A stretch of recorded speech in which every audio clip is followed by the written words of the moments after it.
Hey, this is Chuck from Monocoque Metalworks. I'm doing my own filming today. This is the beginning of the construction of a body shell for an early Outside-Latch Roadster. We took this project on from another shop that had gotten overwhelmed with some staffing problems, and also the car was so rusty that by the time they cut the rust out, they really felt like they needed to bring it over to our jig. And that was a couple years ago. It's a long-term project. They are back up to speed with some new staff members, and they're really moving along. Now we're the ones with a staffing problem. And so what we're going to do is build this up into a kind of like a partial shell, an internal shell in the jig that they can then hit the ground running with. This is what we got, and we did dissect the tail a little further down. I don't know quite where to start on this. I guess we'll talk about, last week we had built up a floor and sill assembly for a 64. And at the same time, we were putting together all the pieces to build up the floor and sill assembly for this car. Now, this is a flat floor, so you can see it does not have the recessed heel wells, and it's also not going to have the recessed seat dishes back here. Here is the piece that came with the car, and this is okay. We're going to use this. We've stripped it down. See how the rear lower bulkhead is straight back there. I guess since I'm here, I'll talk about the tail.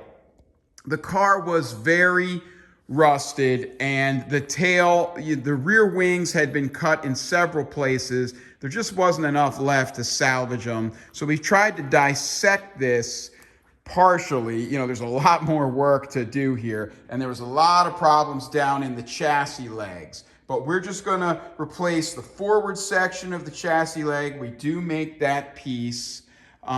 Back here you can see we've saved a portion of this rear inner wheel arch piece. One thing I do want to show you, this long triangular piece here that forms the boot wall sides, they changed this right after the Outside-Latch cars, and this is a very late Outside-Latch car. This is the style that you will pretty much always see.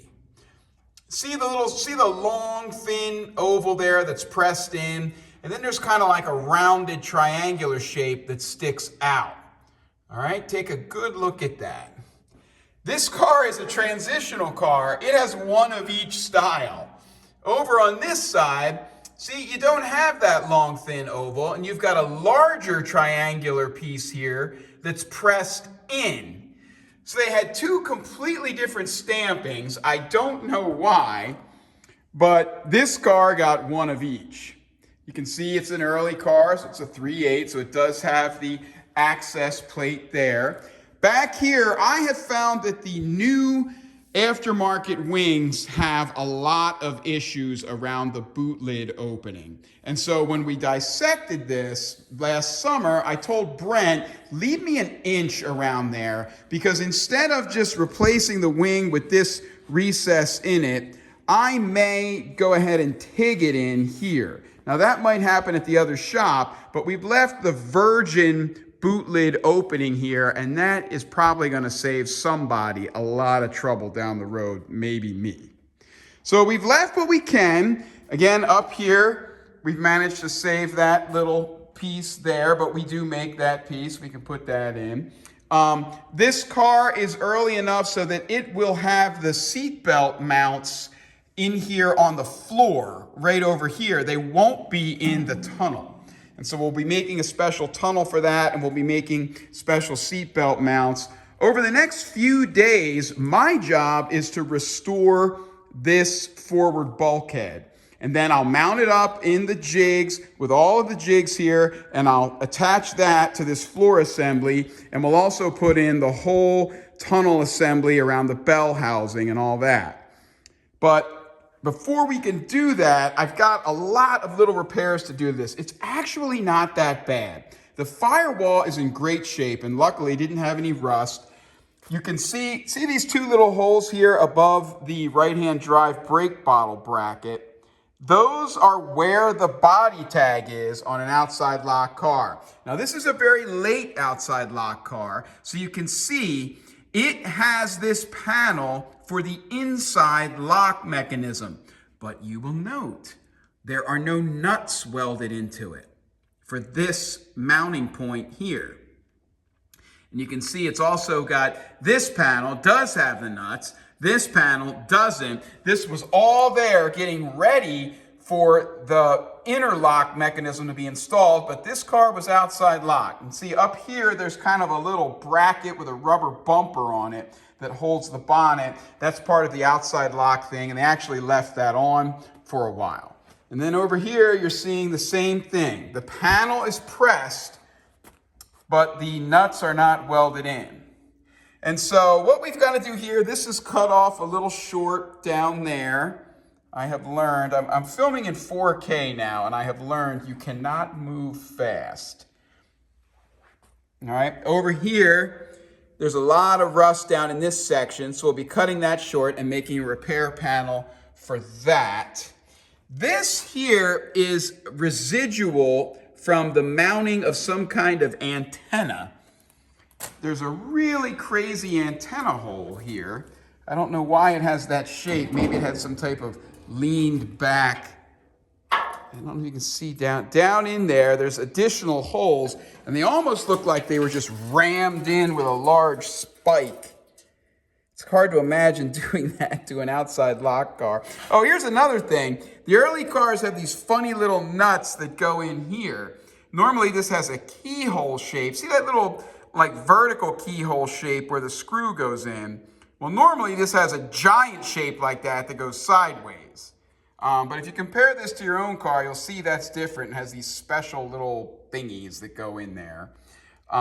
This has been taken out. This was rusted and mangled from that antenna job. So we will fill this up with red oxide and we'll put a new piece there. This little corner panel very often is rusted. And so we've taken that out as well. And one thing that's nice about that, you can see there's a little surface rust sitting around. This came in this black epoxy primer with all this sanding. It came just like this. So I'm not going to take that black epoxy off the firewall, but we will sand this down. Back here, we've got some problems, and we will make a repair piece for that, and then I'll TIG it in probably right across here. But what's nice is that because that panel is removed here as well, I'll really be able to get in there and planish the weld, smooth it out, and so that'll be a seamless repair there. This bulkhead is not rusted out on the bottom. That's kind of the kiss of death for a forward bulkhead. If this panel is rusted out all along here, and that's very common, what usually causes it is mice building nests in the forward bulkhead because they urinate in the nest. The urine is very acidic, and it just acts as this little sponge of acid that starts to set up the reaction and get the rust going. So I'll be making lots of little repairs to this. There's all kinds of little corners that need to be patched up, and we're gonna do that instead of replacing panels. You know, I'll put a little repair down in there.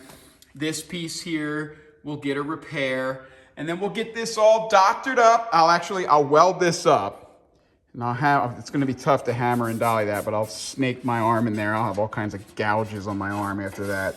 But I'll snake a dolly in there, and we'll TIG this up, and I'll hammer that smooth. And so when we get that all done, we will go ahead and mate it up to this. We'll weld it in with the jigs. We'll put new X panels in the front. We'll have all of this all the bell housing panels around here. And so that will be tightly locked into this assembly once we move it on to them. And then we'll do the same with the back. So that's what we're gonna do. Let's get started.